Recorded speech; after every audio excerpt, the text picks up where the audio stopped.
qui m'est très souvent posée, maintenant qu'il pleut, qu'il fait froid, on n'a pas envie de sortir pour aller faire du vélo à l'extérieur ou aller courir, c'est j'ai un vélo d'appartement chez moi, qu'est-ce que je peux faire dessus? Donc, je vais essayer de vous apporter quelques réponses. Tout d'abord, si vous avez un vélo d'appartement, sachez que si vous montez dessus, vous êtes parti pour 45 minutes minimum. Sinon, c'est pas la peine. Je parle en termes de temps d'effort efficace. Ensuite, le réglage. Donc le réglage, vous allez monter sur votre vélo. Vous devez avoir une jambe tendue. Vous voyez ici, j'ai la jambe tendue sans avoir le pied en pointe. D'accord? Le pied qui appuie bien sur la pédale, jambe tendue. Si vous avez la jambe pliée, bah, c'est que vous êtes trop bas. Si vous êtes obligé de mettre le pied en pointe avec la jambe tendue, donc comme ça, là, c'est que vous êtes trop haut. Ok? Il faut vraiment que vous puissiez appuyer sur votre pédale avec assez de puissance sans avoir la jambe qui reste complètement pliée, sinon vous allez congestionner au niveau des cuisses. Donc on peut commencer, quoi qu'il en soit, par un petit échauffement à l'huile modérée sur 10 minutes. Ensuite, tout dépend un petit peu de ce que vous voulez travailler. Donc en général, les gens qui font du vélo, c'est pour avoir une dépense énergétique, donc pour brûler des calories, pour s'affiner, faire un peu gras comme on dit. Donc je vais vous proposer plusieurs solutions. Vous avez différentes séances qui s'offrent à vous. La première séance, on va l'appeler une séance à variation de rythme.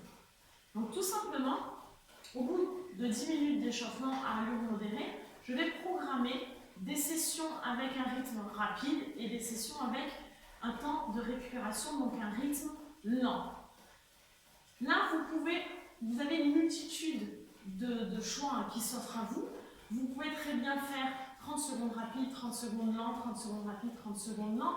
On peut dire ça une dizaine de fois. Vous pouvez très bien faire 1 minute rapide, 1 minute lente, restez simple. Hein. Là, je vous propose vraiment quelque chose de simple. C'est, on va dire, le même temps d'effort pour le même temps de repos. Ça sera bien, au moins vous ne vous perdez pas, au moins c'est facile. Il vous faut juste un petit chrono ou une horloge. Hein. J'ai une horloge ici devant moi avec une trotteuse, c'est parfait. J'ai besoin que de ça. Vous vous débrouillez, vous calculez à l'avance pour que ça fasse à peu près 20 minutes. Le temps restant, vous faites un petit peu de récup. Vous pouvez aussi choisir de faire une pyramide. Donc une pyramide, on est toujours dans une variation de rythme, donc du coup un genre de fractionné. Une pyramide, c'est 30 secondes, en fait c'est, une augmentation de temps d'effort en gardant toujours le même temps de récup. Donc là c'est un petit peu plus avancé quand même. Exemple de pyramide que j'aime bien faire, qui dure à peu près 12 minutes si je ne m'abuse, c'est 30 secondes d'accélération, 30 secondes de repos. Attention, le repos, c'est jamais je m'arrête. Hein. Le repos, il doit être, c'est une récupération active, donc je pédale doucement. Donc ma 30 secondes d'accélération doit être très rapide. Je vais à fond pendant 30 secondes, le plus vite possible. Et mes 30 secondes de récup sont très très lentes. Ensuite, on passe à 1 minute d'accélération et on garde nos 30 secondes de récup. Ensuite, on passe à 1 minute 30 d'accélération, on garde toujours nos 30 secondes de récup. On peut aller jusqu'à 2 minutes d'accélération, toujours 30 secondes de récup, et là on redescend. C'est ce qui fait que c'est une pyramide. On redescend à 1 minute 30 d'accélération, 30 secondes de récup, 1 minute d'accélération, 30 secondes de récup, et on termine par 30 secondes d'accélération et 30 secondes de récup. Et bien sûr, après, la récupération finale d'au moins 10 minutes. Donc ça, c'est très bon. Vous pouvez même faire 2 pyramides si vous êtes motivé et que vous faites votre séance du jour, c'est juste le vélo. Vous pouvez enchaîner 2 pyramides. Il faut vraiment que l'on voit, sur toutes les séances de variation de rythme, hein, de fractionner, donc, une nette différence entre l'allure rapide et l'allure récup. D'accord? Si on ne voit pas de différence, il n'y a pas vraiment de variation de rythme, vous avez un petit peu loupé votre séance au final. Ensuite, ce qu'on peut faire d'autre aussi sur le vélo, c'est une séance à thème variation de résistance. Normalement, sur tous les vélos, vous avez une petite molette ici qui va permettre d'augmenter ou d'enlever la résistance sur le vélo. Donc ça va être plus dans un objectif de tonifier les cuisses. Alors n'ayez pas peur de prendre en volume.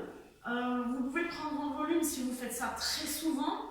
mais une fois de temps en temps, ça ne va pas vous faire de mal et ça va durcir un petit peu les quadrilles, tonifier, dessiner, c'est pas plus mal non plus et le cardio va travailler quand même. Donc vous pouvez faire, je vais régler une résistance très molle. Attention, quand je dis très molle, il ne faut pas perdre les pédales. Si les pédales partent sans vous, c'est que c'est un peu trop mou. Mais il ne faut pas que j'ai mal aux jambes tout de suite. Sinon, c'est que c'est trop dur. Donc je pars toujours pour les 10 minutes d'échauffement et ensuite je vais faire des variations de résistance. On peut garder exactement la même structure, c'est-à-dire 1 minute avec une résistance difficile, où là je force. Alors, quand est-ce que je force? Là. Voilà, résistance difficile, vous voyez que je pédale nettement plus lentement et je force. Là. C'est peut-être un peu trop quand même, il faut quand même que ça roule. Hein. Là, je force. Je peux faire donc ça 1 minute, puis revenir à 1 minute souple pour récupérer. Donc 1 minute, 1 minute, 1 minute, 1 minute. On peut faire ça avec toujours des 30 secondes et 30 secondes, comme on a dit tout à l'heure. On peut très bien le faire aussi avec une pyramide. Ça, c'est vous qui voyez, vous pouvez varier, c'est ce que je vous conseille, c'est toujours varier. Ensuite, on peut faire aussi une séance avec un changement de position. Alors, vous allez me dire, quelle position je peux faire sur le vélo? Mais c'est très simple, position de danseuse. Alors, la position de danseuse, encore faut-il la voir. Je vois beaucoup de gens qui pédalent en danseuse en gardant les pieds, les jambes, pardon, pliées. Et là, c'est très dur. Et vous avez très mal. Au bout de 30 secondes, vous n'en pouvez plus. Encore 30 secondes, c'est que vous avez déjà des jambes bien costauds. C'est pas bon. Vous ne devez pas pédaler en danseuse avec les jambes pliées tout le temps. Quand je suis en danseuse, je m'appuie sur mon guidon. Je me penche en avant. Je pars avec les 2 jambes tendues et je vais plier une jambe. J'ai toujours une jambe tendue. Et je change. Après, je plie l'autre jambe. Donc, j'ai toujours une jambe tendue, une jambe pliée. Là, ça, c'est la danseuse au ralenti. Là, là, et quand j'enchaîne, ça donne ça. Vous avez bien vu que mon cul, il balance. Hein, j'ai le bassin qui bascule de droite à gauche. C'est que je suis bien en danseuse. Si je ne bascule pas, là, je suis en tension sur les cuisses. J'ai pas trop les jambes qui se plient et j'ai très mal aux cuisses. Et j'ai les genoux en avant, c'est même pas très très bon pour vos genoux. Alors que là, vous êtes bien. Vous allez vous rendre compte qu'en danseuse, il faut peut-être mettre un peu plus de résistance, sinon les pédales, elles partent toutes seules. Ok ? Toujours le même principe, vous pouvez décider de faire 1 minute en danseuse, 1 minute assis, 1 minute en danseuse, 1 minute assis, même chose pour 30 secondes, ou bien alors toujours avec une pyramide. À vous de choisir, et toujours je vous conseille de varier. Si vous êtes motivé et que vous avez envie de changer un petit peu, vous pouvez très bien faire une séance avec une variation de rythme, une petite pyramide, mettons, avec variation de rythme, une pyramide avec la danseuse et une pyramide avec la résistance. Ça, c'est une bonne séance, tiens, ça me donne des idées. Si vous avez d'autres questions, si vous avez d'autres idées, si vous voulez un peu plus de précision, que vous avez un objectif particulier en faisant vos séances à la maison sur votre vélo, n'hésitez pas à me donner un petit commentaire, à mettre un petit commentaire, une petite question, et j'essaierai d'y répondre. Allez, maintenant, à vous de jouer!